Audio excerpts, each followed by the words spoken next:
If you have the authority, and it's my understanding again that a number of African countries around West Africa, around these, particularly these three nations, in fact have imposed a travel ban from those three countries into their country. Is that not true?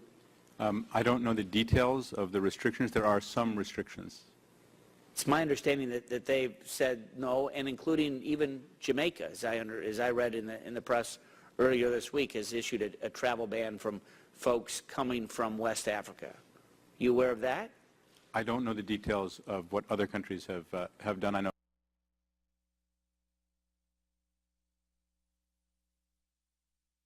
Don't know the details. All right, you want the details? Go to Newsmax.com and read about it. See the list of 28 countries that in one way or another have stopped travel to and from these infected African nations, including African nations like Kenya, including nations like Mozambique, including Zimbabwe, Zambia. Right on down the line. He doesn't know. How could he not know and I know? Because I read Newsmax. Maybe that's the reason. Joining us now is Dr. Jane Orient. I'm happy to say she's back with us once again, director of the Association of American Physicians and Surgeons and author of Sapira's Art and Science of Bedside Diagnosis. Hello, doctor. Good afternoon. That was quite a hearing Always this morning. good to talk to you. Yes, quite a hearing indeed. He now has changed his story as to why we shouldn't have a travel ban from the economy of the African nations to we can't get the troops, the medical people in and out of the country with a travel ban to, well, we can't keep track of those who would come into the country if we don't have them come in through airports. You know, I know you're in favor of that kind of ban. What did you take away from the hearing today as far as competency, incompetency, whatever? I think that Frieden evaded a lot of very important questions or pretended not to know.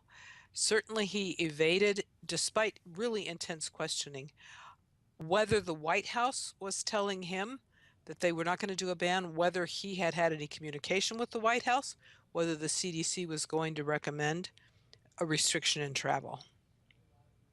And the CDC really claims not to know how those two nurses got infected, despite their protective gear, because if the nurses did not breach the protocol, there's something wrong with the protocol.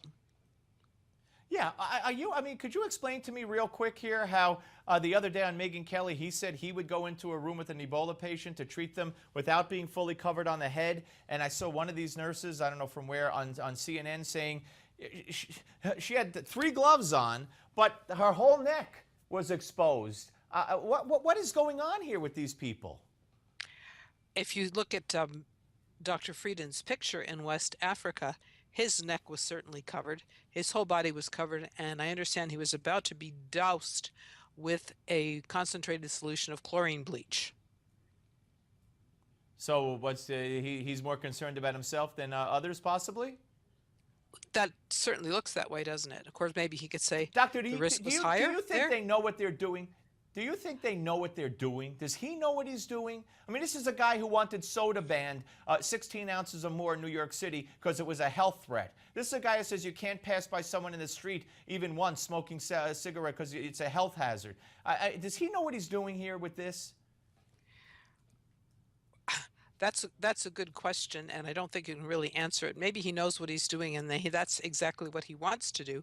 But certainly, if you look at the precautions against secondhand smoke, which are absurd, I mean, the hazard from secondhand smoke, unless you're just sensitive to it and it bothers you, are really non-existent. And yet, we have all of this defense in depth against and expensive restrictions against these non-hazards, and a pathogenic, lethal organism that can infect you with 1 to 10 particles we're so cavalier about. This just really does not make sense.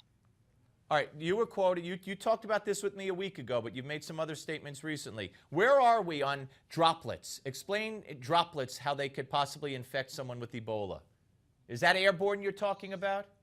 Well, I guess your body fluids have to go through the air unless you touch somebody, and you generate an aerosol if you cough or sneeze or vomit or have explosive diarrhea, and it makes droplets of different sizes. The ones that are really, really tiny can get through your mask, around your mask, down into your lungs, and they do have receptors for the target cells down in your lungs.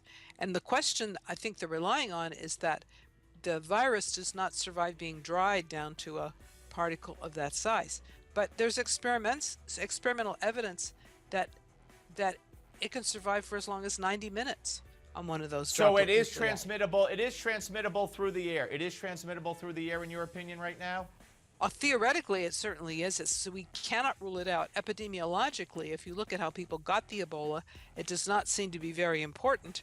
But Okay, just because Doctor, I it's appreciate it inefficient, very much. Rick, we got to go. Rick Santorum's next. Thank you, Doctor.